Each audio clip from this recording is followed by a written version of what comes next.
when you do another party, especially if you're running on some of the issues that he talks about, that would end up, if he funds Senate candidates and House candidates in competitive races, that would likely end up meaning the Democrats would win all the competitive Senate and House races. And so, look, I'm a Republican.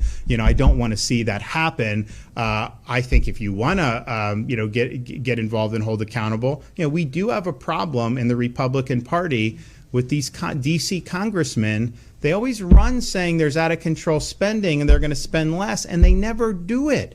And so there's a gap between the campaign rhetoric and then the performance.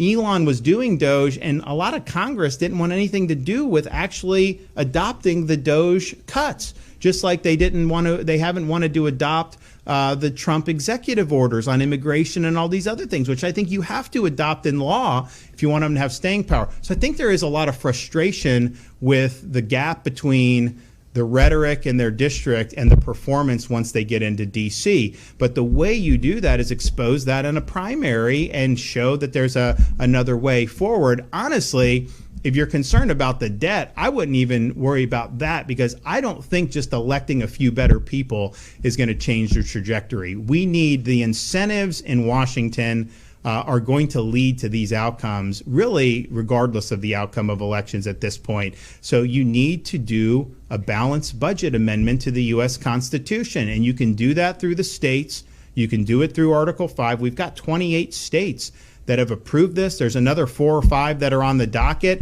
Once you hit 34, then you write an amendment, and then the states are able to ratify that. You need 3/4.